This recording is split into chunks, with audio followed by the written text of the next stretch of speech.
Here with you all this morning. Taking the time or allowing me to take the time to just let you know a little bit more about Labster, sort of what we do here and how our virtual lab simulations can ultimately help you all with your STEM learning, your STEM curriculum, and help you all with getting more student engagement with science and all of the other teaching curriculum that you all do as well. What I'm going to do is I'll present in just a moment, but ultimately here my role as the implementation specialist at Labster is to help all of the faculty in our institutions that we partner with learning how to use Labster, how to access our catalog, which we have all of our virtual lab simulations, and ultimately how you would all be able to go ahead and use our virtual lab simulations directly within your learning management system, which I believe is Moodle. And thankfully, with the help of your IT department, your LMS department, we have gone ahead and have already completed the integration. So I will show you how to seamlessly access our catalog, where again, you'll be able to go ahead and directly begin adding all the simulations into your courses. So what I'm going to do here, I just hope, pretty sure I have sharing privileges, but I'm sorry, yeah, screen sharing. Let me just double check to make sure. Pardon me. I think I have this screen is the one that I needed to use. All right. And if someone can let me know if they can see my screen, you could just do a thumbs up or you can just say yes. Yes, I can see Yes. your screen. Yes. Perfect. Thank you so much. Appreciate you confirming for me. So again, what we'll go over here in the Labster live training for today is going to be the agenda, which is the Labster onboarding overview, which again, for the most part, has already been completed by your great IT and LMS department. I'll go over, of course, the main topic, which is going to be the simulation upload demonstration. So showing you how to access our catalog and where you can find our simulations and how to add them. I'll go over as well the grades, the scores, and our great support resources as well for you all, which again, I'll touch on at the last bit of things, which is the overview and resources.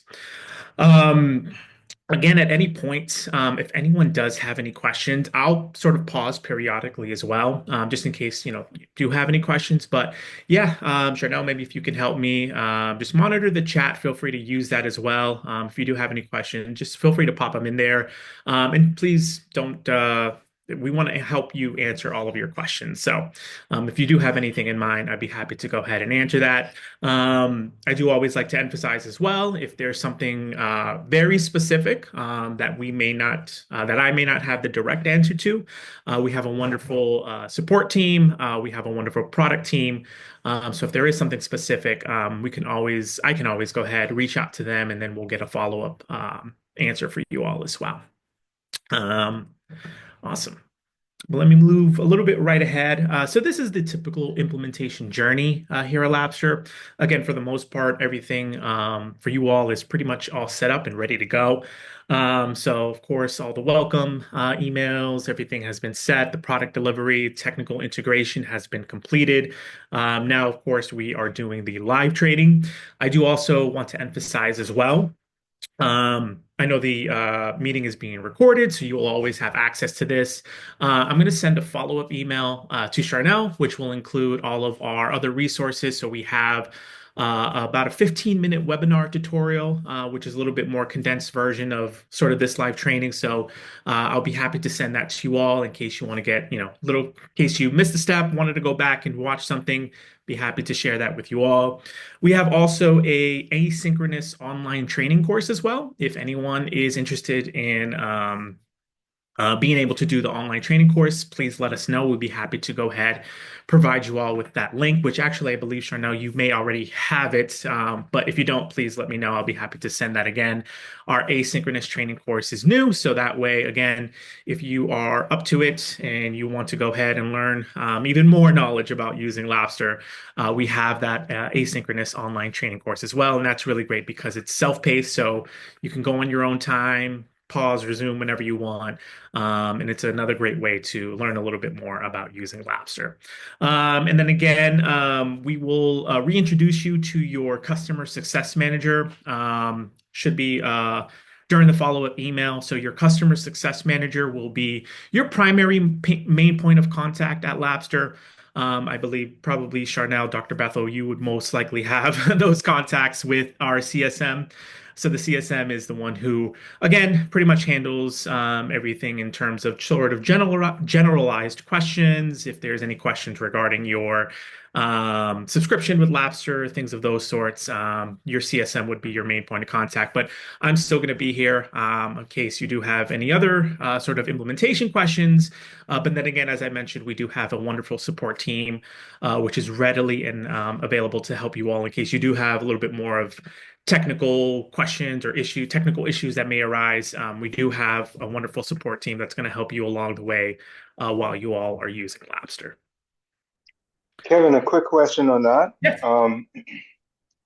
Particularly last year Mhm. and in prior years prior to that, we have um, allowed our faculty members to contact the CSM directly, and that seemed to work. I'm Yep. just checking to make sure that's within the way that you guys do do do customer support, or should we always go through a specific point of contact at UB? No, great question. So yes, feel free if there is any faculty member that would like to reach out to us directly, more than welcome to do that. Again, it's not just directly associated with yourself, Dr. Bethel or Chanel. Again, if any faculty member does have a specific question, we always want to give you the comfortability to go ahead and reach out to any one of us at any time. Yes, great question. Awesome. So before I go into the upload demonstration, just wanted to talk a little bit about sort of the three main buckets that we have here at Labster and what Labster can do and help you all with your curriculum. So again, ideally, Labster is really designed to improve your life as an instructor. We want to make it a little bit more simpler and easier to use our virtual lab simulations. So we want to make sure we help you with saving time and effort by, again, just helping you all quickly access our catalog, browse through our simulations, learn a little bit more about the resources within the simulations and how you'll be able to go ahead and use them, have your students use them in your courses. Again, we do sort of a gamified approach, and the reason that we have decided to go that route is because our founders they were actually gamers themselves, and so they really thought to themselves, how can we, sort of combine our knowledge of STEM learning and our love for gaming, combine them all together, and that's where they came up with the idea of Lapser. And throughout the years, we have found a huge boost in student engagement. We understand, in this day and age of technology, a lot of students and sort of younger folks, they like to use, technology at any point, and so do we as well. But of course, with the younger generation, they do like the gaming and the video game aspects of things. So our founders have done a great job of sort of combining the two and collaborating that STEM learning with the gamified approach, and that has really been. We have seen a huge boost in terms of the engagement within students and STEM learning.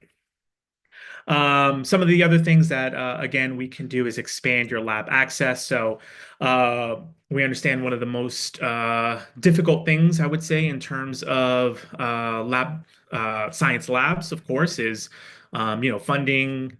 We understand that a lot of institutions just don't have the capability to be able to have, in-person labs or to have many equipment. So that's one of the ways that we are able to help. We're able to go ahead and help your students have this virtual learning environment where they can go in directly, interact with all of the equipment, interact with all of the objectives within the simulations, and sort of combine be able to combine their approach for science with, again, that virtual lab experience, which we have found to be very, very useful and exciting for the students as well. And as I mentioned, boosting learning outcomes and engagement. So again, we've seen great improvements within your students, closing the knowledge gap, and then, of course, just driving student motivation to want to, learn more about STEM learning and we have feel that our virtual lab simulations have done a really great job with that as well. Moving along, so again, just some of the different ways that you'll be able to use Labster. So we have lab courses, lecture enhancement, and hybrid. So really, it would be ultimately up to you all as the instructors. So you can either use our Labster virtual simulations as a pre-lab. You can use it as a post-lab. You can use it combined with your direct curriculum. So there's a couple different ways that you'd be able to go ahead and really enrich your students' engagement within learning our virtual lab simulations and learning everything there is to know depending on your specific department, whether it's biology, chemistry, and anything else that you teach within STEM as well. Just some of the ways that you'll be able to go ahead and use Labster. So again, we have course planning, which is now a little bit integrated within our catalog. And again, I'll show you that in just a moment. But our course planning, we have a great course mapping tool. So again, if you have a syllabi or syllabus that you would be interested in sending to us, what we can actually do is to go ahead and course map that syllabus. So using our tool would be able to go ahead and pretty much help you match what we believe may be the best simulations with your specific syllabus. Again, as we're doing now, the training call, and we have multitude of instructor resources, which I'll touch upon a little bit afterwards. Again, a seamless integration within your course shell and within your course gradebook. We have lab manuals, lab reports, theory pages, all again, which I'll show you in just a moment. Of course, our virtual labs, and then, of course, the assessment where you can always go ahead within what we call our Labster dashboard, where you'll be able to go ahead and monitor not just your students' grades, but really their progress and to see how they are performing within the simulations as well. Kevin, quick question again, and sorry to keep interrupting. Oh, no, no, The, I love the, the questions. Okay. Thank you. The course planning service, is that an extra Yes. charge or is that included in the general subscription rates? Yep, yep, that's a great question. So that is no charge, no extra charge at all. That is included within your subscription. Again, for that, we would just ask that if anyone is interested, that's something where you can just go ahead, contact your customer success manager directly. What they would do is again just ask for the syllabus or the syllabi. Once we go ahead and obtain that, we would go ahead. Send that syllabi over to our course mapping tool. And usually within, it doesn't take long at all. Usually within just a few days at most, we would send you back a PDF of all of the uh, course mappings or simulations that, again, we feel best aligned with the specific syllabi that was sent to us. But yeah, no extra charge at all. That's included. That's fantastic. Thanks. Yeah, no problem. All right. And one more thing too is just how you'd be able to go ahead and use Lapser. So again, depending on your goals, whether it's learning outcomes, increasing student engagements, learning by doing, replacing any wet labs, decreasing gap between students. Depending on your goals, there's a couple different ways you can use Labster, whether it's homework, a lab supplements, a lab alternative. Again, as I mentioned, you can assign Labster directly within your class, before or after classes. You could do it daily, bi-weekly, whatever you feel most comfortable, and your students feel most comfortable as well.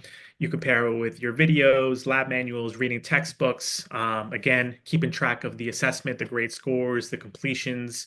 And then again, even after the lab, you'd be able to go ahead and learn a little bit more about how your students engaged within the simulations once they have completed them as well. What I'm going to do now is to go ahead and to demonstrate how to add simulations into your LMS. And please, I just want to make sure I was looking, I was double checking, but you all use Moodle. That's correct, right? Yes, sir. Yes, Okay, yes. perfect. Thank you so much. I was about 99% sure, but again, I just always like to double check and make sure. So what I'm doing now is I'm just going ahead and sharing my screen here for our internal Moodle course. Again, it may look a little bit different than what you all use, of course, but essentially the where to go should still be the same. And if it looks completely different, please feel free to let me know. What I can do as well is I'll send you, we have another help center guide, which gives you the step-by-step direction. So I can also send that to you as well.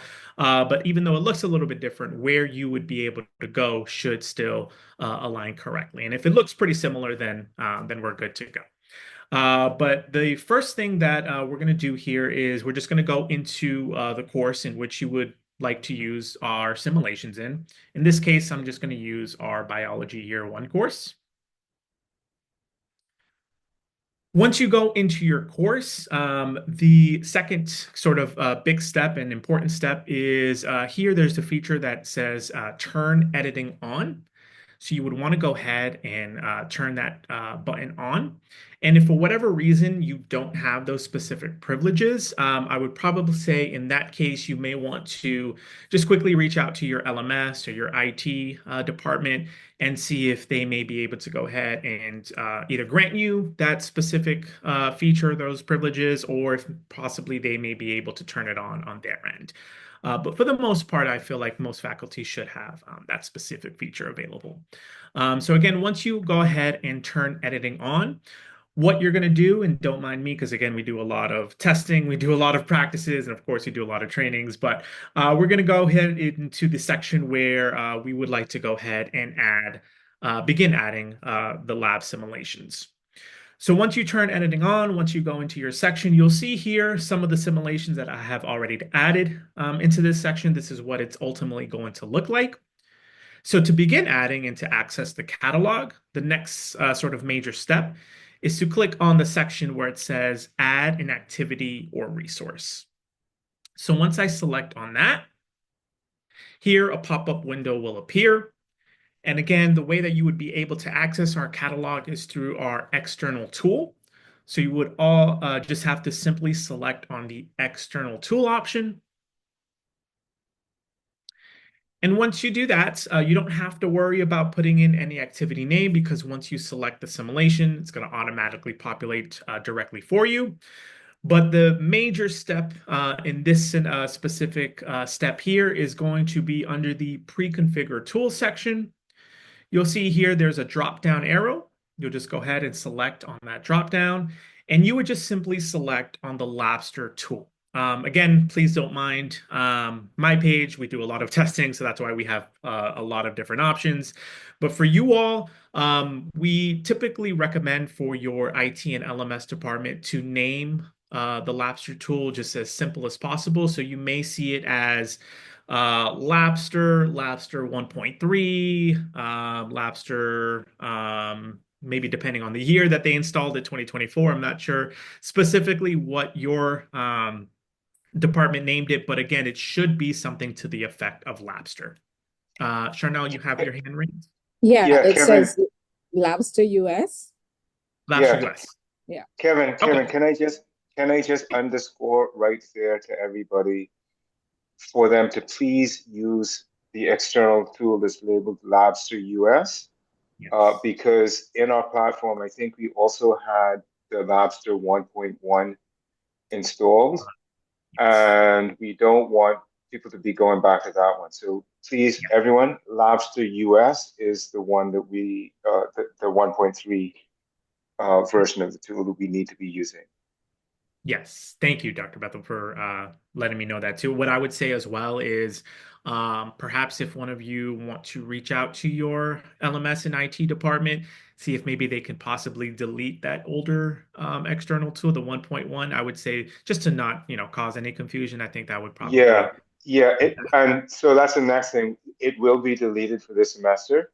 Oh, okay, cool. One of the reasons why we didn't is because I didn't catch that people were using it until sort of the second week of last semester. So I didn't want to delete it and Yeah. shut everyone down. But it will be deleted as of probably the end of this session.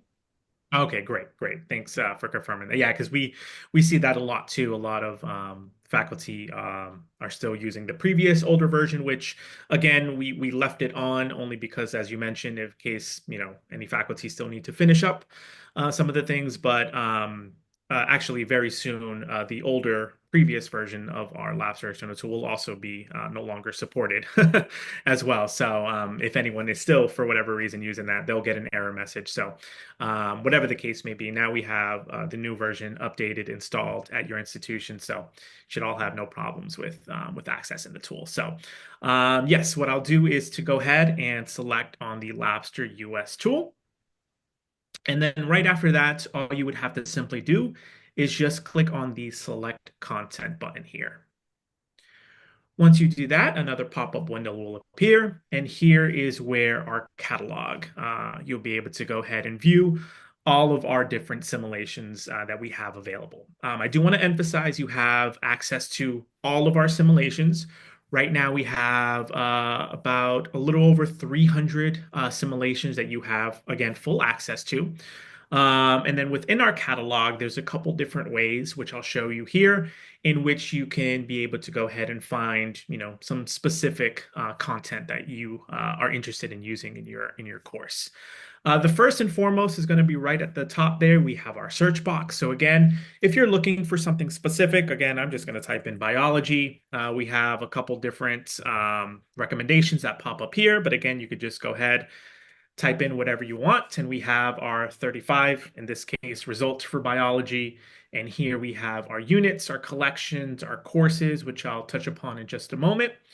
We have a filters option where, again, if you are looking for a specific subject, if you're looking for specific education levels, languages, devices, durations, even an accessibility mode option, which again, if you do have perhaps some students who have any visual hearing impairments, we're able to go ahead and help them out with those accessibility mode options as well. Charnel, you have your hand raised? Sorry, yes, quick question. What are Yes. all of the subject areas that Labster caters to again in science? Is it all sciences? So it's almost all sciences. Right now, we have a primary focus on biology, chemistry, and physics. However, we're still expanding upon that. So right now, under our filters, which is right directly in our catalog. So once you go to courses, there's a filters option. And here you'll be able to see all of the simulations that right now we have sort of direct access to. So we have biology, simulations, chemistry related, earth science, health sciences, and physics. Again, we are continuing to grow. We are continuing to expand, definitely within collaboration with all of our partner institutions. So I can't tell you how many times where we have worked with institutions just recently, not too long ago, where there was something specific that they were interested in using. And we actually partnered with faculty members to help us create more content that we can add into our catalog. So again, we are continuing to expand and to grow. But right now, I would say these subject matters are the ones that our main focus is on within our simulations. And keep in mind too, right now, I would say biology and chemistry would have the most amount of simulations. So certainly if you are in the health sciences department or the physics, there may be a little bit less material and content than probably biology or chemistry. But again, we are continuing to expand on that as we continue to grow as well. Awesome. So let me move along here. Sorry, I just saw something in the chat I just wanted to use. Is it Micah? Micah Mia? Just want to make sure I have. Yes. And so I have to clarify, because we are to use the external tool Labster, we will be unable to import Labster simulations from a previous course. We will have to manually add them for this semester. Oh, okay. You're just clarifying that. No, I'm asking for Dr. Bethalendos to clarify that because we were No, you using the should. LT. Mm-hmm. So yeah, if as long as you've been using the updated, tool in previous courses, you can bring it over. We haven't really been using the 1.1 tool for I don't know, I would say Kevin, it's been about 2 years now, right? Yeah, I would say about 2 years since we honestly really Yeah, started to really stop supporting it. yeah, So definitely at least within the year, it should def primarily be the 1.3 tool. yeah. Okay. Professor Carter, if you've used the updated tool in the previous course, those simulations will copy over. Yeah, no problem. Mhm. Okay, great. Thank you. Yeah, no problem. Just to touch upon that a little bit as well. Um, So when you do copy your courses over, all of the simulations that you use will appear. There is just one more step that you would have to do is when you do go ahead and copy your course, we just ask that you go into a course, or if you use the Labster dashboard, go into the dashboard, because the last step would just be to associate the copied course with the active license. Because what will happen is if you copy a course over and you do nothing after that, if a student goes in, they're going to get a message that says something to the effect of license error or license missing. And again, that's just only because the copied course has to associate itself with your active license as well. So again, that's just the one last step is when you do copy that course. Again, you can pretend to add a new simulation, or you can visit the dashboard. You'll see an option where it says to go ahead and link your course with a new license. So that would just be the last step there. Mhm. Great question as well, though, as well. Excellent. So let me go back into our catalog. So again, as I mentioned, you have our search box, pretty straightforward and simple. If you want to search for something specific, you're more than welcome to. We have our three different tabs here. So we have our courses, collections, and what's new. Courses is honestly probably going to be the one that is most used by all of our partner institutions and instructors and faculty.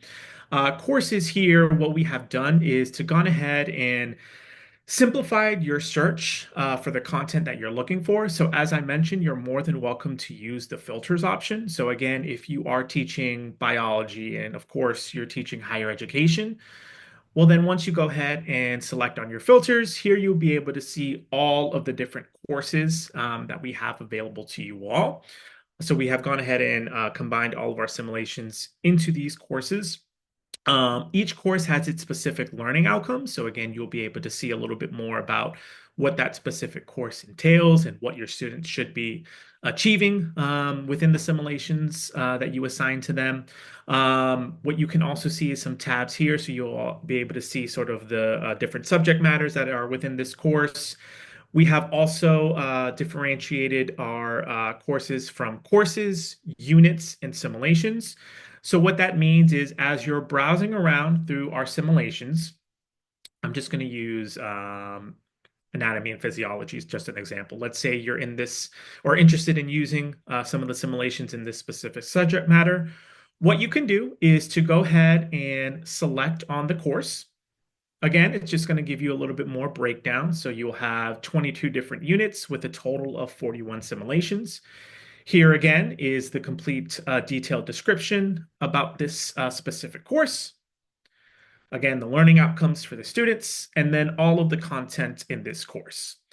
So again, as you're browsing around through these different units, if you are interested in using all of these units with all of the simulations inside of them, all you simply have to do is just click on select course, and all of those simulations, which in this case is about 41 simulations, all of those would be added into your course in Moodle. But again, if perhaps maybe you are browsing around the different units, maybe there's certain units that you want to use and certain units that you don't want to use, well, then that's the reason that we have done this approach as well, where you can go ahead, browse around through the different units. And as you're browsing around, again, you'll be able to see each unit has its own specific number of simulations. So perhaps if you're interested in using one simulation or a couple over others, you'll have the option to select the specific units that you are interested in using. Furthermore, what you can do as well is to get a little bit more information within each specific unit. All you have to do is once again click on the name of the unit, and then here you'll be able to see the total number of simulations. So once again, as you're browsing around through the different units, you could just select that entire unit, or you can add simulations individually one by one. So that's another thing that we have recently actually edited or improved, sorry, is the ability to add entire courses and entire units, or just simply continuing to add one simulation at a time. So it really depends on the content and the material that you wish to use within your course. One more thing that I'm going to note as well is if you are interested in viewing sort of a little bit more detailed description about each individual simulation, then all you simply have to do is just click on the simulation. And that's going to bring you to sort of a full breakdown page of the simulation. So again, you'll have the name. You'll notice that there's two play buttons, one in the top right corner and one in the middle. I'll explain those. So this play button here in the top right corner, that is the play button if you yourself would like to play the simulation in full. So pretty much as if you were a student going in, playing the simulation, answering all the quiz questions that are within the simulation, that is going to give you the ability to play it in completion. This play button here in the middle is more so of an overview of the simulation. So our team has gone ahead, played all the simulations already for you. So if you would like to sort of get an idea of what your students are going to be doing without you having to actually play it in full, you can just go ahead and watch sort of our simulcast of the simulation and see, again, what your students would ultimately be doing. In this case, you could see here the lab pad, which helps the students out. And then again, you'll be able to see the learning objectives of what your students should be doing. So that is, and I know what a lot of instructors like to do as well. Sometimes here in the corner, the three little dots, they'll just increase the playback speed. So that way they can, again, sort of see what the student would be doing in case, you want to time consuming in case you want to see that as quickly as possible. Dr. Moxie, you had a question? Oxy, yes, yes. Good morning. Thanks. If we're not going to watch the entire simulation or simply use the overview you're recommending, Yeah. is there anywhere that we can access a summary of the quiz questions?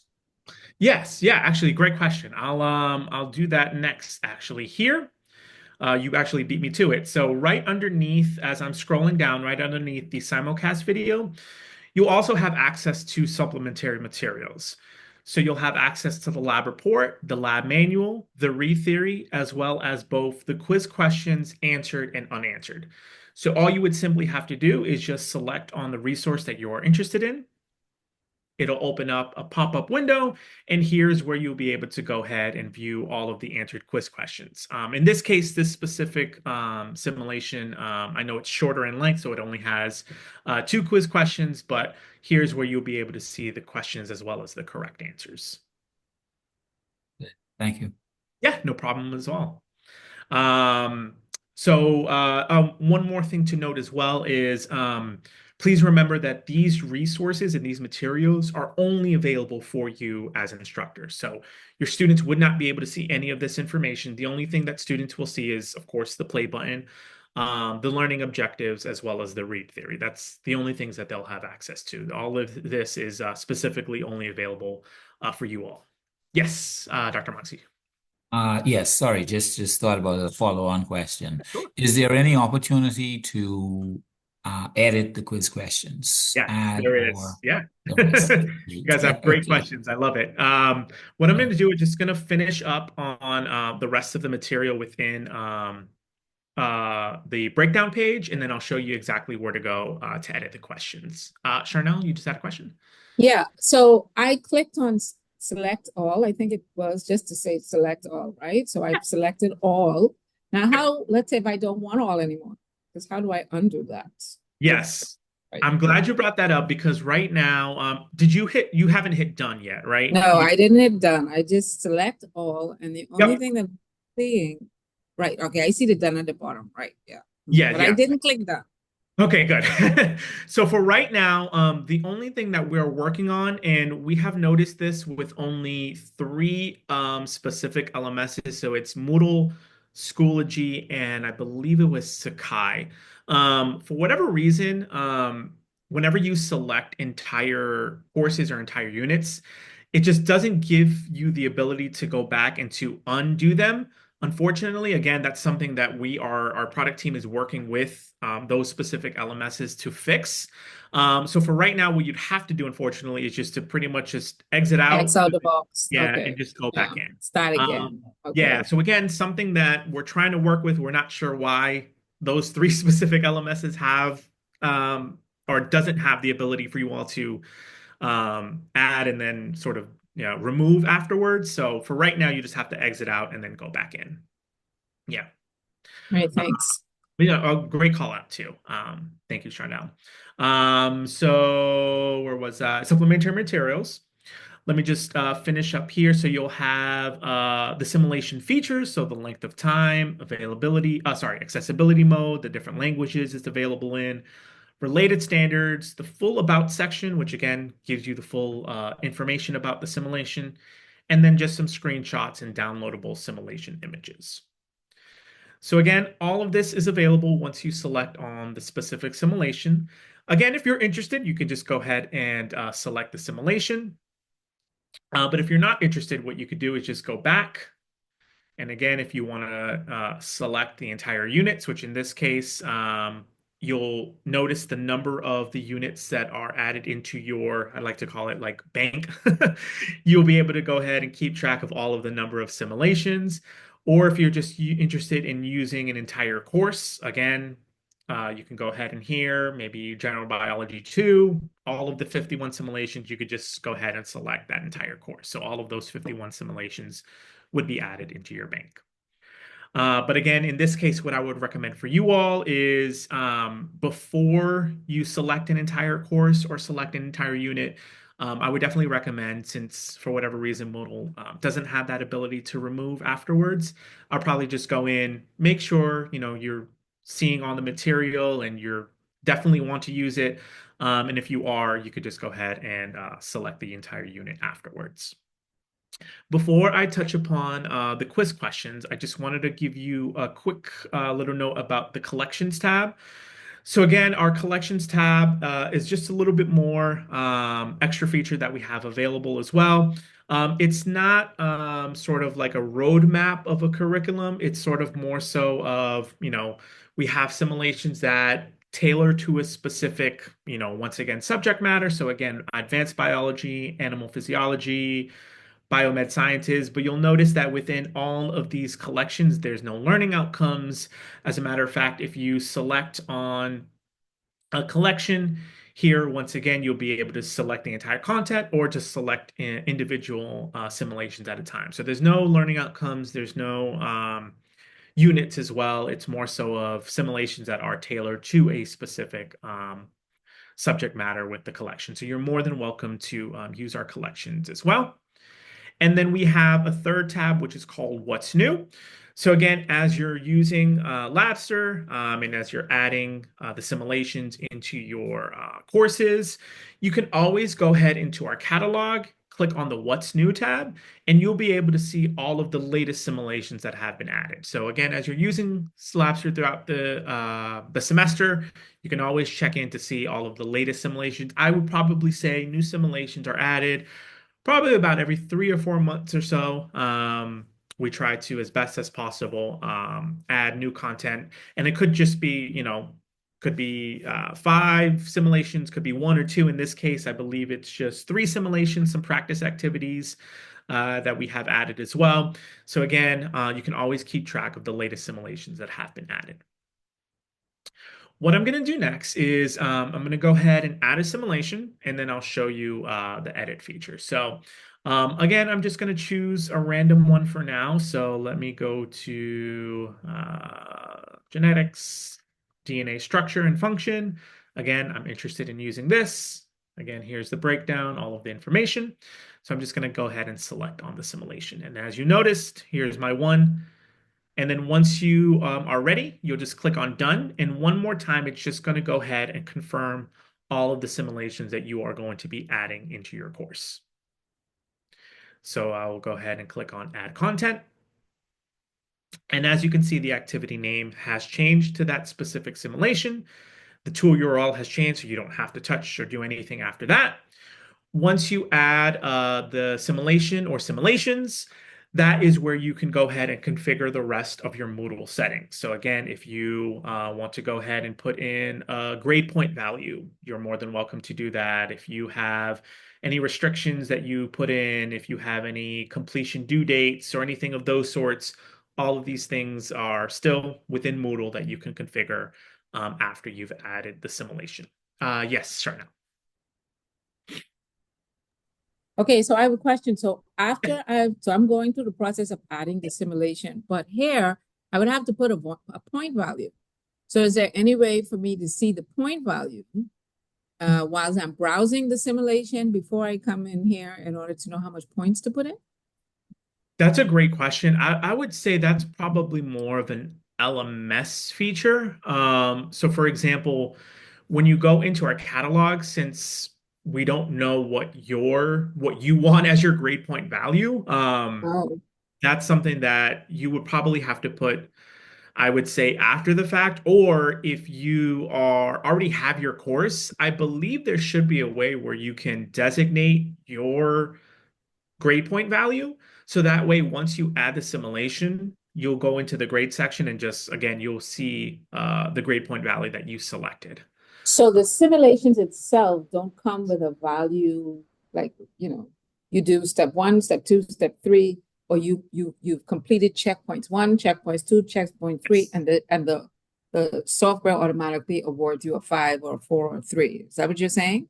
So the way that it works, and again, I'll expand about this a little bit more, but I do want to answer your question. So the way that it works with LMSs is the score that your students achieve once they completed a simulation, Right. that score gets automatically transferred into your Moodle Moodle grade. course. I understand that. So again, if let's say, for example, you have a maximum grade point value of, I'm just going to make something up, 20. Right. Once the student goes in and let's say they score 18 out of 20, 19 out of 20, whatever they score, that percentage would get transferred into your Moodle gradebook. Okay. Mm-hmm. Did that So, answer your so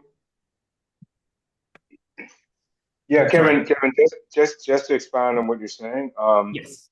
yeah, so I think what Kevin is saying is that whatever percentage is assigned uh, in Labster, Mhm. that percentage is converted to whatever maximum grade you put in this grade section here. Yes. However, if you wanted to match exactly to what the out of score is in Lobster, what you can do is once you have selected the simulation, go back to your dashboard, and Mhm. it should tell you what the total score is for that particular assignment, and you can match the grades. But Yes. the long and short of it is, it's not really essential that the actual numbers be matched to whatever you put in the Mhm. LMS, because the proportion will automatically be converted once that grade is pulled from Labster over into Moodle. Yes. Yes. Thank you, Dr. Bethel. That's exactly how the way it works with LMS gradebooks. I do there is two more questions. I'm not sure if Mr. Davis or Ms. Cartwright, I'm not sure which one of you raised your hand first, but one of I Good you. think morning Professor again. Cartwright, go ahead. Okay. I have a question about sometimes the lobster grades do not import into Moodle. Mhm. Um, I've noticed that sometimes it's because the student hasn't completed the simulation fully. Yes. Is there a way that whatever they've done can be imported no matter how much they have completed? Yeah. Because it's very tedious to go in Yeah. manually and have to go in and enter grades. Yeah. I I want to say that we're working on a way where there's this may be the case where, so for example, if you go into your Moodle settings and you designate a selected time and date for your students to complete the simulation, if a student doesn't finish the simulation by that time period, then that's when their score just gets it's closed. They can't do anything afterwards. Um, After that, I'm pretty certain that that final score would then go into your simulation, into your grade book. However, if you don't designate a specific time period, right now we are trying to work on a way where if there's like a specific, like if they go a period of, I'm just using this as an example, 2 or 3 weeks where they do nothing afterwards, then that would pretty strongly indicate that, they're done with the simulation or something happened and, they're unable to complete the simulation afterwards. So we are trying to work on a way where after that specific timeout period, the score can also be transferred into your grade book. So for right now, I would say the only thing, and I know it is a little bit tedious, would be going into the Labster dashboard, seeing what grade they left off at, and just entering it manually for now. But again, we It are is trying to work. tedious. Yeah, yeah, I know. But we are trying to work on a way where, again, seeing if there's a specific, like I mentioned, like a timeout period where after a certain period of time, um, that we see that as okay, it's completed, that's done. Whatever score they left off as, that's going to be registered into the grade book. And again, I think for now, what alternative may help out with that is if perhaps you put in a selected date and time for students to complete the simulations. Yeah, I do that already. So Okay, I great. was just wondering if there was a way around it. Okay, thank Yeah, you. no problem as well. Great question though. And again, I can follow up to see if there's any updates on having that specific again date and time period where if there's no activity from the students, um, seeing if there's a way where that's whatever grade they left off as can be added. Yeah, I could follow up on that. Thank you. Mr. Davis, yes? Yes, thank you. This question is more for the UB Moodle leadership. I was wondering if it's possible for us each to have like a Moodle testing ground because we're learning so much different content and ways to apply it. And I feel like if I'm going into my classes to practice this thing, like the semester starts tomorrow and I'm trying to practice with Labster and something doesn't work or I already have my class set up, it's like that's going to cause a lot of problems. But I was wondering if maybe we could each be given a class called like maybe Moodle Testing Ground or Dr. Davis's classroom practice or something like that. I think that would really Yeah, help so us to level up. yeah, the short answer for that is definitely. We can't really assign that automatically, but if you wish to have a sandbox course, just email me the details and I'll go ahead and set that up for you. That's part one to the answer to the question. Part two is one of the things that's in the roadmap for our internal procedures is that for any courses that are built specifically for virtual delivery, those courses will need to be pre-built at least a semester in advance anyway. And so for those courses, a course shell will be assigned to the course builder so that they can go in, experiment with this, that, the next thing, up until a certain date, after which that's the course is going to be delivered for the next semester. So in the short run, yeah, just email me, say, please, can I have a trial sandbox? Here are the details, and I'll set that up for you. Great. Yeah, and I would say that definitely helps out a lot too. That way you can go in, sort of explore, experiment, practice. So that way, again, you'll be in a better position to be able to help students out as well with using Labster. So thank you, Mr. Davis, for suggesting that as well. Alrighty, let me move along a little bit here. So again, we've added our simulation. We've added into our course. Here's the different Moodle settings that we can go ahead and display or go ahead and put in. What I'm going to do next is just click on Save and Display.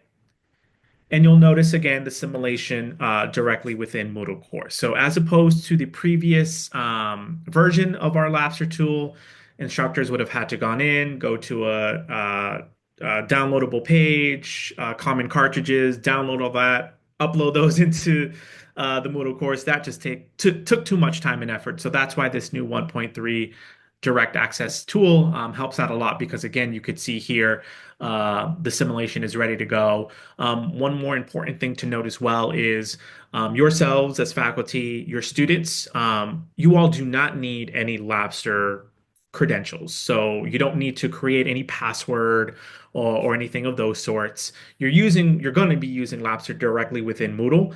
So as long as your students are registered into your Moodle course, they're going to have access to all the simulations that you assign to them. So that's another major thing about using Labster with an LMS is there's no need for any of those sorts. I'll touch on this in just a little bit, but if your students do use a specific browser, they may, once they select on the simulation, they may get redirected to a login page, which I'll show you here. But that is something more specific to the browser that they're using, and that's not something that's related to any functionality used within Moodle. That's just, again, the specific browser and device that they use, which again, I'll show you more information which you can share with students as well, so that way they could be fully prepared with using Labster. So once again, I've added it into my course. Let me go back to my, oops, sorry about that, into my dashboard. And then I'm going to go back into my section here. So you could see here, the latest simulation has been added. And again, if you, for whatever reason, change your mind, still within Moodle, you can go ahead to delete it. If you need to hide it for whatever reason, duplicate it, again, you could still go ahead and do that within the Moodle settings as well. All right, the next thing that I'm going to touch upon is going to be what we call the Labster dashboard. The Labster dashboard, oh, sorry, before I get into that, the quiz questions. I didn't forget about that. Let me go ahead and show you how to do that as well. So again, if you are interested in modifying the quiz questions, just select on a simulation. And once it opens up, you're actually going to see a button here next to the play button, which says Edit Quiz Questions. So you can go ahead, select on that. Right now, of course, the active quiz is just the default quiz that we have, but here you'll have the option to create a new quiz. And once you do that, again, here is all of the default quiz questions. If you want to name your quiz something differently, if you are interested in adding a question, here's your new question, which you can input. Here is your correct possible answers. If you want to add any answers for whatever reason, you can even put responses. So for example, if a student gets your question incorrectly, you could say, hey, good try, good effort. Next time, think about this. Or if they get it correctly, you could say, hey, great job. Keep it up. You're doing awesome, something to that effect. So again, really tailored to really whatever you want to go ahead and input. And if you change your mind, again, we have options to reset, remove. So again, all completely customizable and up to you. Once you are done editing your quiz questions, you could just simply hit save or save and close. In this case, I'll just hit save. Here you could see here the check mark. It just says changes saved successfully. So that's how you know it's all good to go. And then again, you could just go ahead, hit save and close. The next step that you would just have to do is just to go ahead. And if you still want to edit your quiz, you could do that. Here where it says apply to simulation, you'll just select on that.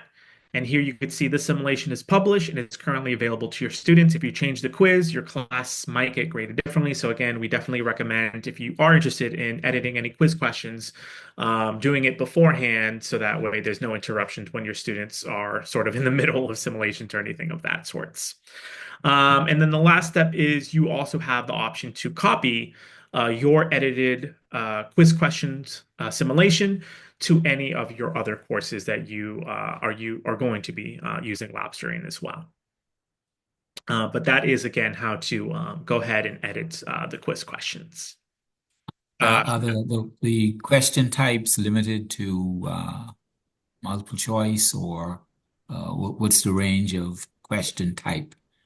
Yeah, so I would say if you're interested in putting in an answer, right now we have a multiple choice.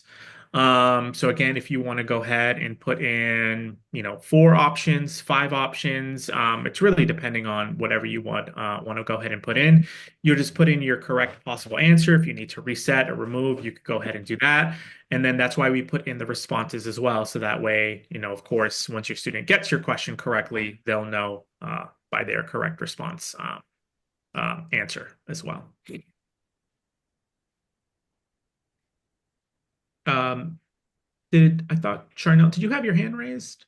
Yes, I did, but I kind of forgot my question. Sorry. Okay. No worries. If it comes back, just let us know. Dr. Moxie, did that help you with? So it's basically just multiple choice Yes. type Mhm. questions. Okay. Good. Yes. Yeah. Yeah, that's Um, an answer. okay, perfect. And then once you're done with this, actually, we do have an option here which you can watch the playthrough. So here it says watch the full playthrough to see where each question appears in the simulation. So again, kind of giving you a great idea of where the specific question would go within the simulation. So if you want to get a little bit more knowledge on that, we do have a watch playthrough option for you all as well. All right, I'm just going to close this and go back into my course. Perfect. So now the next thing is going to be, again, what we've sort of been touching upon, which is what we call the Labster dashboard. You would add it the exact same way you are adding a simulation. So again, I'm just going to add an activity or resource, go to my external tools section, and then just making sure I'm clicking on the Labster US tool, and I'll click on select content. You may have noticed there's actually right here a blue banner that says Labster Dashboard. You can click on Add, don't worry, it's just going to give you a little bit more information regarding the dashboard. So again, the dashboard gives you access to the detailed student grades and user preferences. So as an instructor, you'll be able to see the grades, the completion rate, completion date and time, the total number of attempts, the full detailed answers. Students, you can also give the option for them to have access to their dashboard. The only thing that they'll be able to see is just their own grades, so they can, again, sort of keep track on how they're doing, and as well as if there's any user preferences that they want to put in. So for example, if, again, maybe English as a second language, they feel more comfortable, any accessibility mode options that they want to put in, they could do that as well. One other thing that's really great as well is students' Labster dashboard will give them direct access to our contact team, our contact support team as well. So that's another great thing also is, if your students do run into trouble, don't worry about if you don't know the answer to, they can actually also directly contact our support team only. So that way, again, we can go ahead and help them out directly. So that's another great thing about the dashboard for them is they'll have full access to that as well. So Um, that means, excuse me, does that mean yeah. everyone really should also add this in addition to their simulations, I mean, or it's not ultimately, necessarily? yeah, ultimately it is optional. So Yeah. for example, if your students do run into, any technical issues, you could just provide them. I'll give you more information. You could just provide them our contact support email, so they can just email our team directly, or we do have a live chat option. So if students do run into any technical difficulties, they can always look for the live chat feature, which I'll show you what it looks like. So again, it is something that's optional for students, so you don't have to put it. But again, for you all as faculty, it is something that we do recommend for you all. So that way, again, you can keep track of all the grades and the scores and how your students are performing within the dashboard. Yeah. Awesome. So let me go ahead. I'm going to add the dashboard into my course now. And again, Labster dashboard, it's all set. I'll just go ahead, save and return to course. And you could see here, Labster dashboard has been added. So once I select on that, it's going to go ahead and open up my dashboard. So just to quickly run down through the dashboard, again, we have a little menu panel here, which you can always open and close. Just kind of working from top to bottom. Again, you'll have another way to view our catalog within the dashboard. Just please keep in mind, if you are viewing the catalog or accessing the catalog through the dashboard, there's no option to add. So again, just keep that in mind. If you go in and say, hey, there's nowhere to add, just make sure that you're not accessing it through the dashboard. Remember, you got to access or add simulations through the external tool. Yes, Dr. Bethel. Yeah, I just want to circle back to the question that Professor Cartwright had earlier. I Mhm. know that if you look at the grades window in the dashboard, there is an option to sync grades right from the dashboard. Yes. Will that sync grades of students also who haven't completed the assignment? And I ask because that would save having to manually transfer the grades from Labster to. Oh, okay. So Professor No, Carr is saying no, it doesn't. Okay, I've done perfect. that. And didn't work, eh? No, I would love that feature. Yeah. Okay, And something else again that I can go ahead and bring up to our product team to see again if there's any updates on seeing if maybe that could be potentially a route that we could go in for sure for to save you that little extra time and effort also. sure thing. But great idea, Dr. Bethel. Yes. Um, let me see. Okay, so yes, so you can access our catalog. Again, here is your course. Here's all the simulations that you've added within your course. Here you'll be able to see all of your students. So again, check to see if they're active, their last login, name and email. And then we have two different ways that you can view the grades. So you can either view the grades per simulation or per student. It's pretty much the same thing. So if I select on per student, my roster of students will appear here. And if you don't mind, what I'm actually going to do is just because these are just test students, so there's really no information here. I'm just going to show you what it looks like. Oops, sorry about that. I just got to log back in. It timed me out. I'm just going to show you what it looks like once you actually do have students, um, or once you do have students that have completed the simulation. Again, these are pretty much all coworkers of mine, but here under per student, you'll have your full roster of students. So again, if you are interested in seeing how one of your students are doing, you could just select on a student. That's me, of course. And you could see here, okay, I've completed pretty much about almost half of the simulations. I still have another fair amount of simulations to go. But again, I could see their average score, how many completed simulations they've done.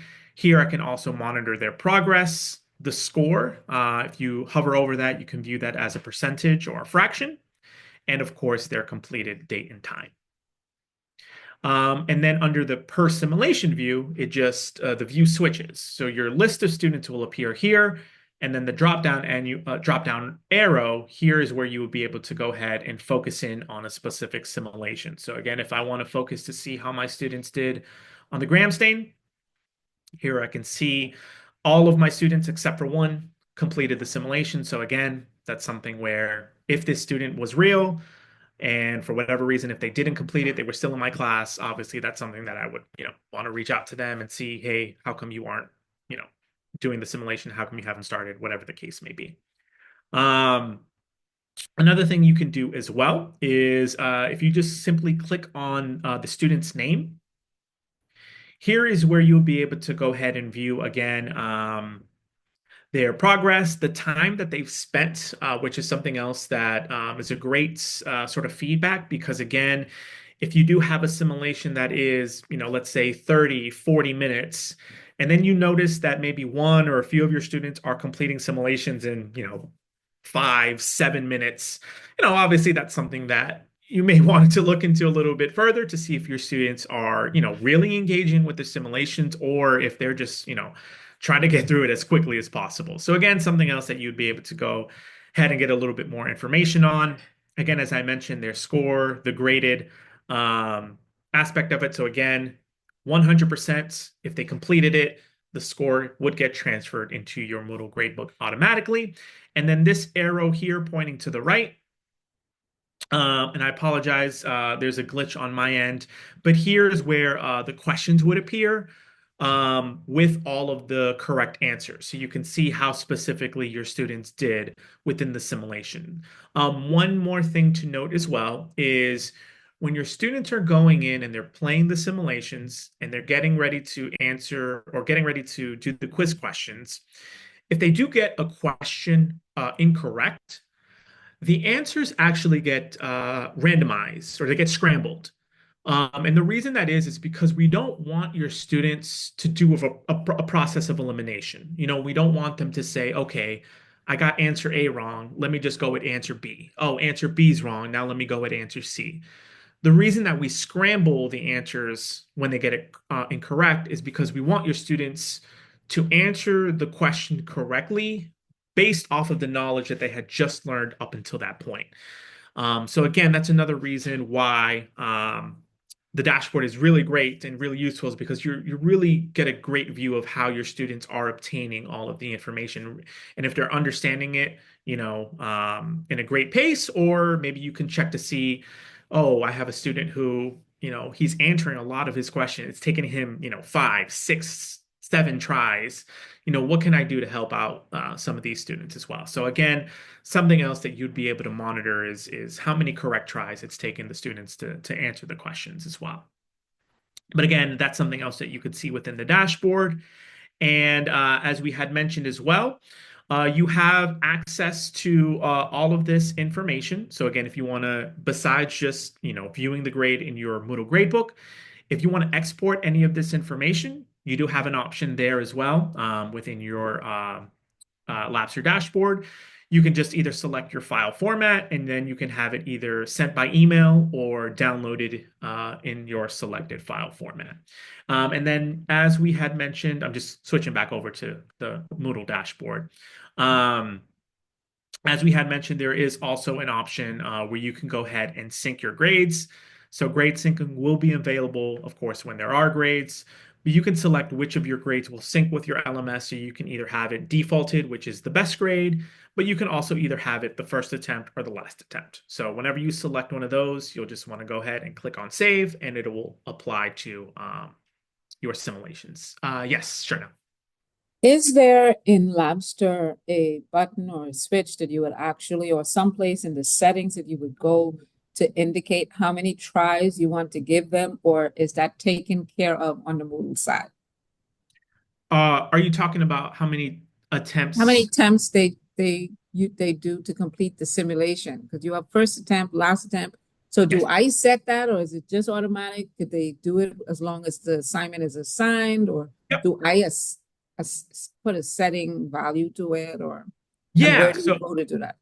Yep, great question. So, what I would say is when you're done adding all of the simulations, that is where you can go into the dashboard and then select which one of these options you want to do. So, for example, if you want your students, the scores to be only their first attempt, you can Okay. go and select on that, just click on save, and then all of your grade attempt settings will be updated and saved. So that way, once your students go in, they do the simulation just that first time, it's done. So that way, if they go back afterwards and for whatever reason they go in again and do the simulation, whatever score they get afterwards wouldn't count. So it just, it wouldn't register or wouldn't transfer over because you selected the first attempt.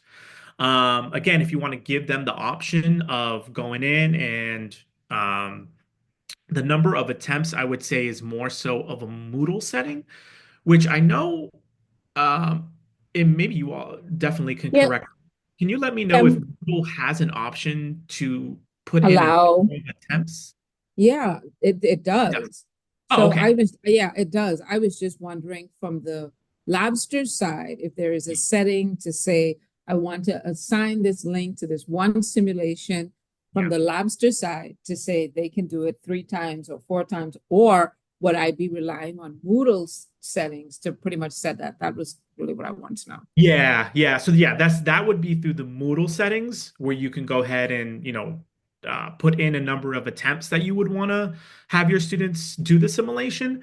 So that way, let me just close this. So that way, once you go into your dashboard, you could see here, okay, attempt number 1, this was their progress, this is the score, this is the time they spent. Attempt number 2, which if you have the little trophy, that would indicate that's the one that was their best grade. that's the one that gets transferred into the Moodle gradebook.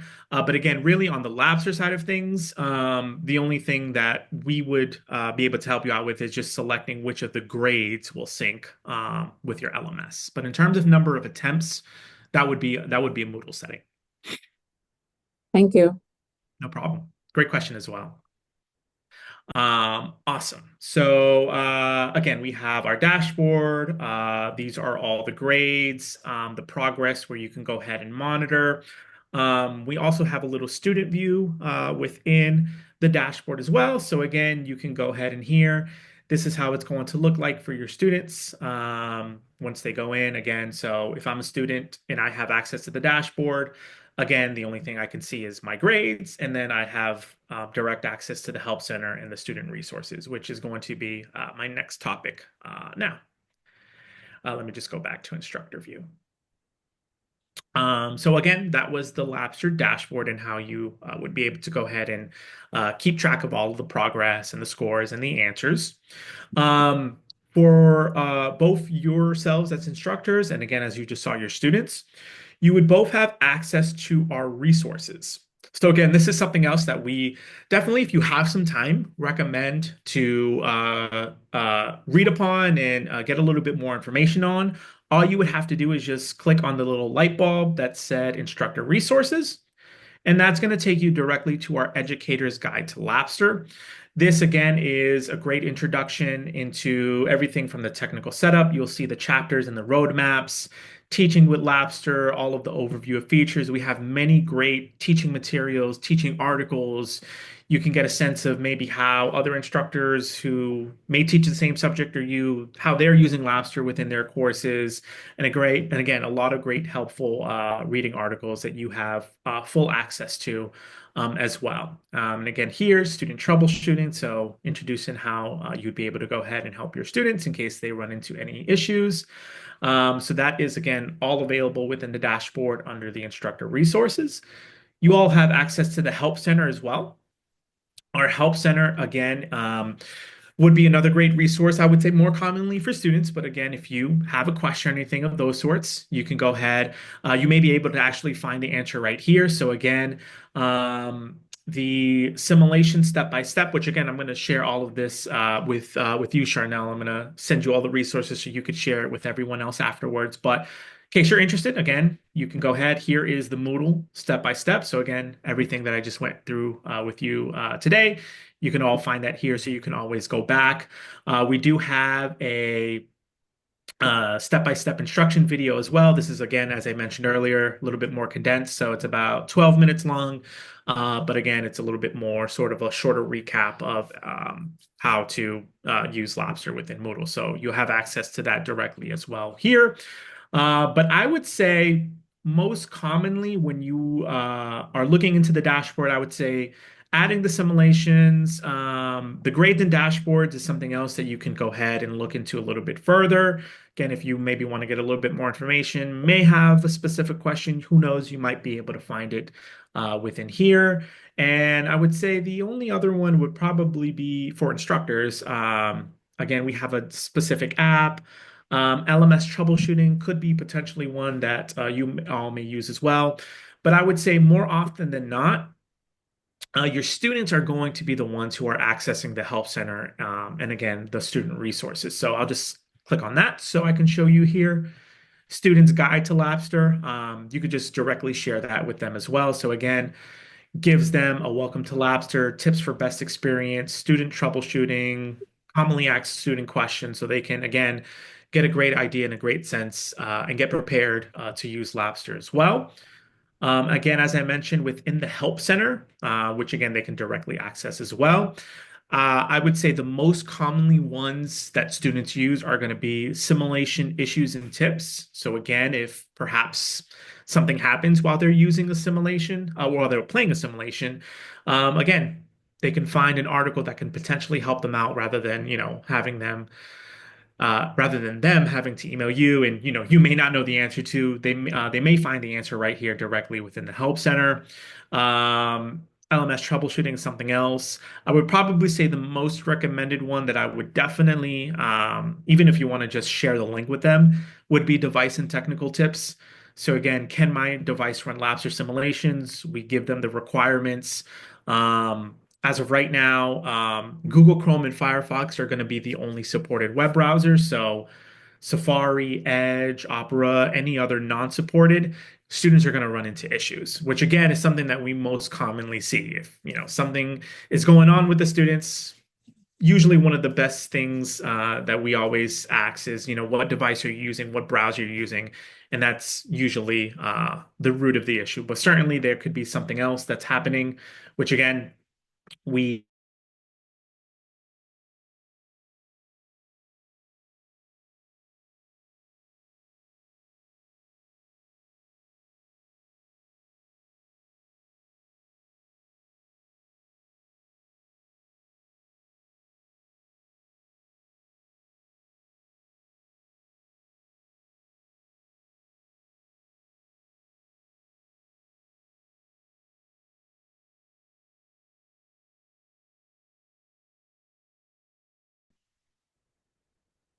Okay, it's still recording. Here, a student can go in, select on this option, and here again, they'll be able to go ahead and potentially find an article that, could help them out, or they can go directly into messages. As you could see here, ask a question, and we have live chat representatives available, honestly, pretty much at any point of the day. We do have representatives globally, so we do also partner with institutions, of course, outside of the United States, outside of North America. We have other institutions and all around the world at this point. So we pretty much almost have someone available to help them out right there on the spot. As of right now, the only the only day that the live chat is not available would just be Sunday. That's just the only day that it's not.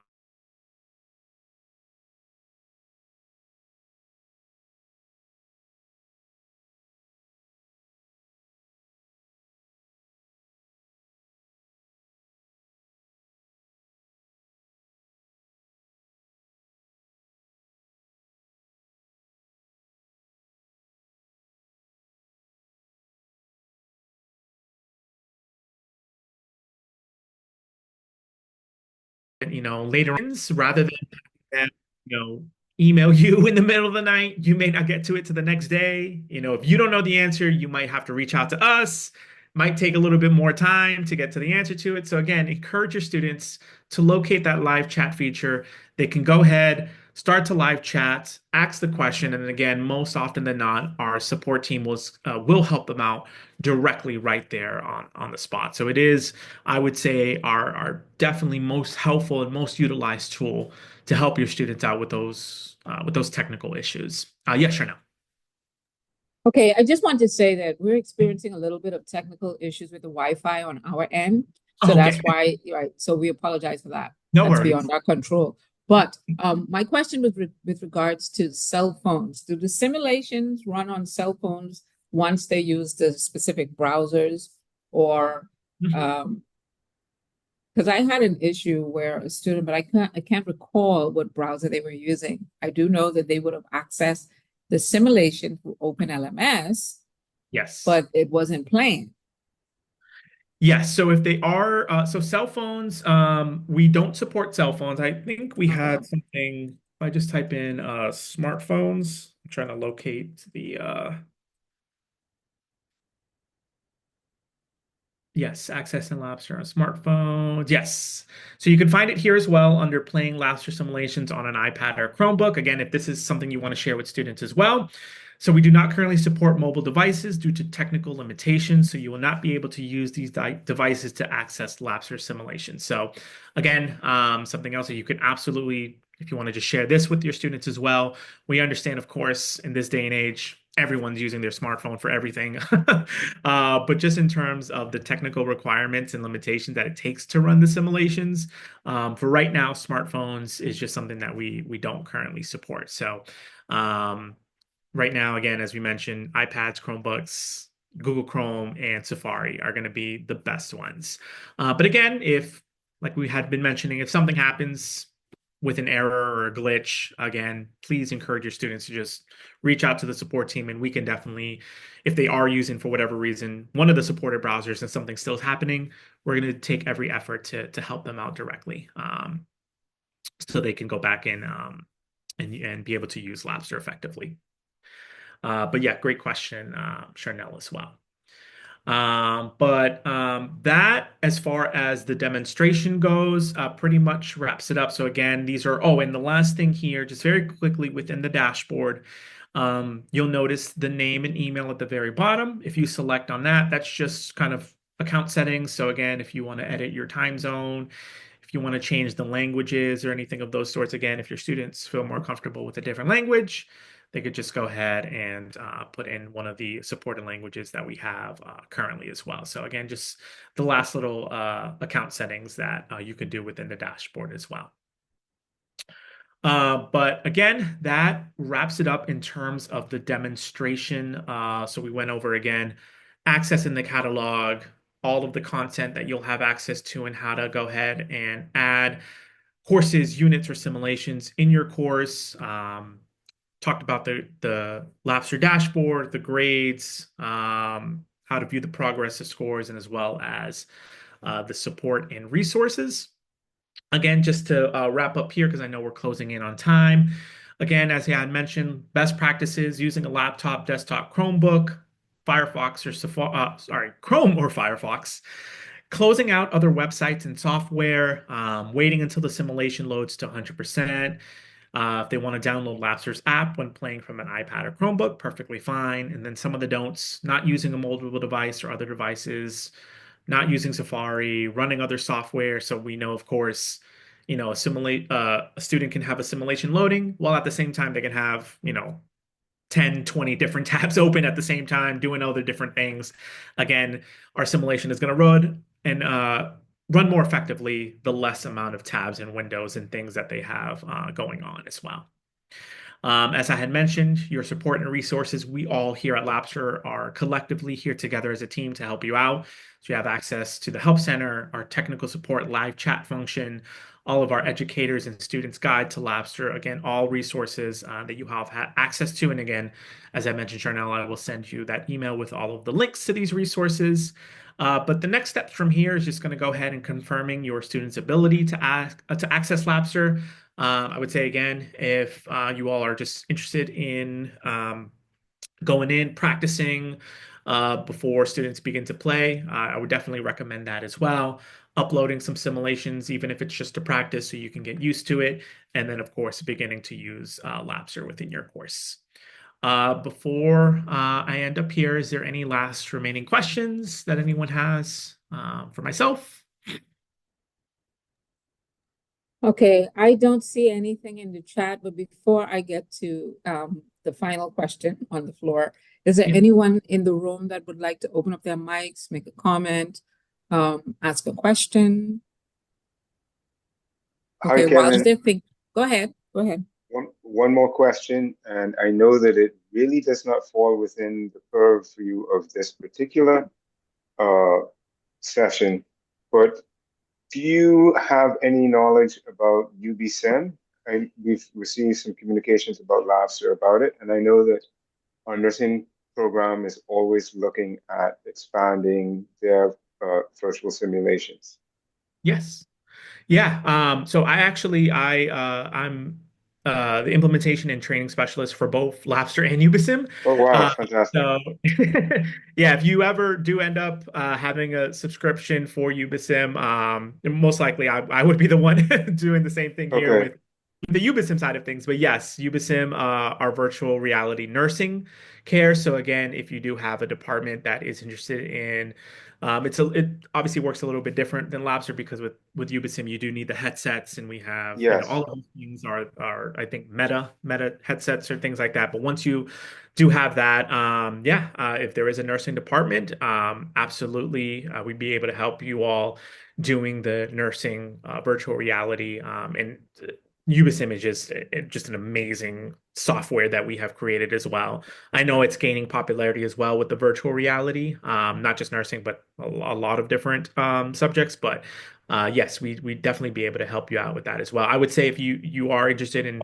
learning more or getting more information on that, that's something that your customer success manager can help out with. And then if again we ever get to the point where you do have that subscription for Ubisim, same case here with myself. We can set up a training date and help you all with beginning to use Ubisim in your institution as well.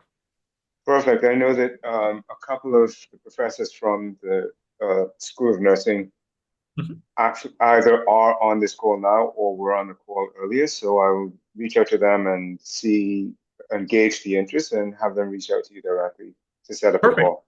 Yeah, absolutely. We're more than happy to help you out with that as well. Perfect. Okay, we have Okay. a question from Dr. Butler. Yes. Thank you very much for a very informative Well, thank you. session. And I see that it's catered really to, well, for us, the college level, and you also have high school. But Yes. do you have any recommendations, or does Labster have any links to facilitating teachers who are interested in science or STEM education for primary school or elementary school? Yeah, we do get asked that a lot. I would say for right now, our focus definitely is on higher ed and high school. We, believe it or not, we do have a few institutions who are primary and or middle school that do use Labster. However, because of the content, they don't really use Labster as like a grading tool. They use it more so of like an extra resource. So they're definitely a little bit more hands-on with the students because again, they're a little bit younger than, of course, higher ed or high school. So they do a little bit more hands-on work. So really, I know something that is commonly done within the primary and the middle schools is the students, of course, since they're younger, they may not have the ability to, have laptops or take home laptops. So a lot of the Labster work is done directly within the class and it just kind of stays there. Um, so it's continuing to grow. I would say we do have a little bit more primary middle schools using it, but I would say for right now, if you are interested, again, something else, you can let us know. We'd be happy to help you out and giving you a little bit more information and guidance. But I would say right now that is more so hands-on rather than having, of course, with higher ed, just giving it to the students and letting them handle it. It's a lot more hand-holding with the primary and the middle school students. Yes, yes. Do you have any recommendations for other sites that might cater to primary education? I can't think of ones off the top of my head, but what I can do is I can ask our product team once again. And then in the recap email that I'll send to Charnel, whatever information I obtain from them, I can go ahead and include any information I find so that way she can go ahead and share that with you all as well. Thank you very much. You're welcome. Thank you.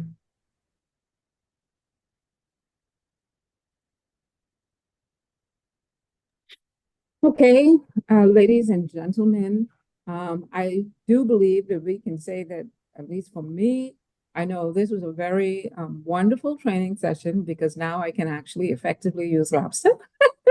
You know, I started using it last semester, but it wasn't to the level that I should have been using it because I had some questions. And unfortunately, until I reached out to you, Mr. Escobar, Yeah. I was just running around in circles. So, Yeah. so I am very much appreciative of all of the information that you would have shared with us, your time, your Oh, yeah. resources, your content. You took time to explain everything very clearly, and I'm sure all of us here really appreciate that. Thank And you have empowered us to now be able to continue what we've been doing, or in my case, do it better. Um, once the semester begins this week. And Yeah. so, on behalf of all of the faculty, as well as my director and the team members of Open Learning, we would just like to say thank you for doing such an amazing job and helping us to better support our faculty, because that is the job of Open Learning. We're here to support faculty, to support their professional ICT goals and help them to execute the best version of themselves to create learning experiences in the virtual platform if they teach online or if they don't teach online, just to create an online experience for students as they integrate with content. So I just want to say thank you again for an amazing job. If we do have any questions or we get any questions, once you share with me who is our contact person, Yes. so I won't bombard you too much. Oh, no, no worries. We're all here to help collectively at Labster. No worries. So I would know who to redirect the question, comment, or concern to so that we can make sure that we are definitely supporting faculty in the way that we need to. Absolutely. So thank you. Ladies and Ev- gentlemen, we can give him some virtual love, Thank you all so much. give him some hands, some hearts, some thumbs up, just to say thank you. Go ahead, Dr. Bethel. Everyone, please remember to complete the workshop evaluation. The link is in the chat, or you can just use your smartphone to access it using the QR code that should be appearing on your screen. Let me add to Chanel's my thanks to you, Kevin, and to the whole Labster team. As you know, we've been a partner with Labster for many years. It's really worked well for us, and we look forward to continuing this relationship for some time to come. Absolutely. Well, thank you all so much for, again, allowing me the time. I know it's a lot of information at once, but the best thing I would say is to go in, practice, work around everything. And then again, I'll be providing those resource links as well. So that way you'll have access to them at any point. I know this meeting is being recorded. But again, we also have those tutorial videos, the links that you can share with students. And again, any questions that anyone has, again, you can reach out to myself, your designated contact person, which I'll let you know, or even our Labster support team. We're all here together to help you out and to continue the collaboration, so that way you all can use Labster effectively. And one last thing to note too, I really do appreciate the prayer in the very beginning. It was the first time that we began training with prayer as a man of faith myself. That was really great to hear and to see. Really appreciate that. It's definitely needed in these time of days. So that really made my day and really warmed my heart. So I really do appreciate you all doing that to start off as well. So thank you all so much for allowing me to take the time as well. Okay, thank you again, and thank you, faculty. But before you leave, I just want to remind you that today it is our last training session. We hopefully would be able to come back at 1 o'clock, where we're going to have Dr. Anastasia Brown from testing doing a session with us, and then at 2:15 to 3:30, it's getting started with Moodle Gradebook, an introduction for instructors. So you want to bring your gradebook, bring your questions. Bring your gradebook, bring your questions. Did I say bring your gradebook and bring your questions? Okay, so you want to bring all of those so that Dr. Bethel, the man of all, wisdom and know-how, and he will help you prepare for class day one on Wednesday or Thursday, or next week, if you don't start teaching until next week. So we want to make it as practical as possible so that we can get those gradebooks ready, answer those very pertinent questions, and make sure that all is well. Okay, so thank you guys, and see you hopefully at 1 o'clock. We're using the same link. So see you guys at 1 o'clock, and have a great morning. The rest of it, that is.